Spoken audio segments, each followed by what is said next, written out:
বঙ্গ সফরে অমিত শাহ, জেপি নাড্ডা। লোকসভা ভোটে গেরুয়া শিবিরের স্ট্র্যাটেজি কি হবে? বঙ্গ বিজেপি নেতৃত্বের সঙ্গে গুরুত্বপূর্ণ বৈঠক শাহ নাড্ডার। আগেই বাংলা থেকে 35 আসনে জয় চাই বলে লক্ষ্য বেঁধে দেন শাহ।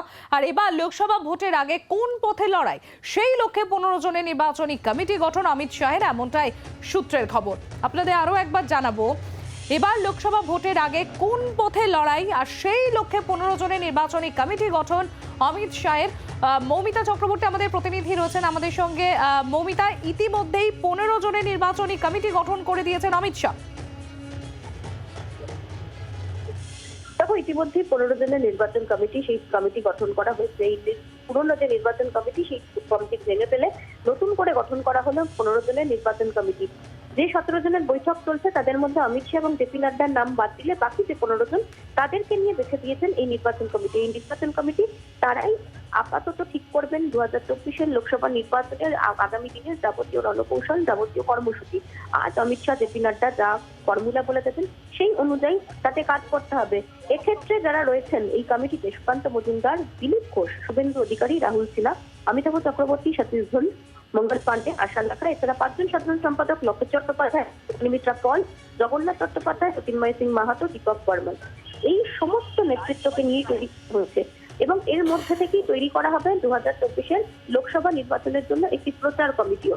পাশাপাশি যেটা আমরা এখন সূত্র মারফত জানতে পারছি, যে বিজেপি বিধায়কদের মধ্যে এমন 20 জন রয়েছেন, যে 20 জনের নাম নিয়ে আলোচনা হচ্ছে যাদের লোকসভা নির্বাচনে প্রার্থী করা হতে পারে। এবং সেক্ষেত্রে যে যারা বর্তমান সাংসদ হিসেবে রয়েছেন তাদের বেশ কয়েকজনের নামও কিন্তু বাদ যেতে পারে আজকের বৈঠকের পর। তবে সবটাই এই মুহূর্তে বৈঠকের সিদ্ধান্ত হবে, বৈঠকে শিলমোহর করবে। কিন্তু যে গুরুত্বপূর্ণ বৈঠক শুরু হয়েছিল, সেই গুরুত্বপূর্ণ বৈঠক চলছে। দ্বিতীয় দফার বৈঠকও কিন্তু বিকেলের পর শুরু হবে, জাতীয় গ্রন্থাগার থেকে ফিরে আসার পর।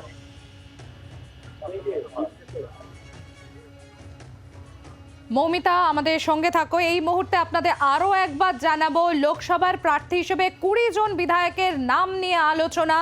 আপনাদের আরো একবার জানাবো, যেটা মৌমিতা আমাদের প্রতিনিধি তুলে ধরলো আমাদের সামনে, যে 20 জন বিধায়ক, তাদের নাম নিয়ে আলোচনা হয়েছে। লোকসভা নির্বাচনে তারা প্রার্থী হতে পারেন। সেক্ষেত্রে বর্তমান কিছু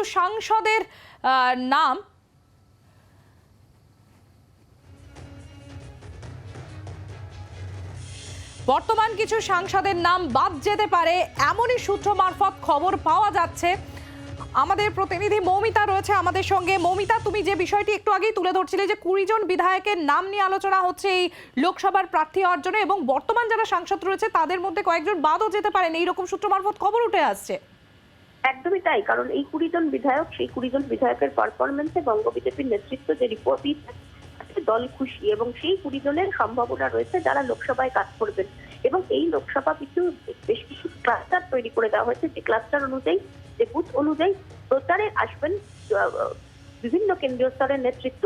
এই 20 জন বিধায়ক, সেই 20 জন বিধায়কদের নিয়ে আলোচনা শুরু হয়েছে। এবং সেক্ষেত্রে এই 20 জন বিধায়ককে যদি লোকসভা নির্বাচনে টিকিট দেওয়া হয়, সেটা যেমন হবে, তেমনই পাশাপাশি এমন বেশ কয়েকজন সাংসদ রয়েছেন যাদের পারফরমেন্সে নেতৃত্ব, কেন্দ্রীয় নেতৃত্ব তারা খুশি নয়, যাদের কিন্তু বাদ দেওয়া হতে পারে এবার লোকসভা নির্বাচনে, তারা প্রার্থী নাও হতে পারেন। এবং সেক্ষেত্রে বঙ্গ বিজেপি বেশ কিছু চমকও আনতে পারেন তাদের প্রার্থী তালিকায়। তবে এখনো পর্যন্ত ইলেকশন কমিটি এবং ইলেকশন কমিটির আন্ডারে একটি প্রচার কমিটি গঠন করা হয়েছে। এবং দুটি বাইরের সংস্থা, যে সংস্থা সারা বছর কাজ করেছেন, তাদেরও রিপোর্ট কিন্তু ইতিমধ্যেই অমিত শাহ এবং জেপি নাড্ডার কাছে দেওয়া পড়েছে।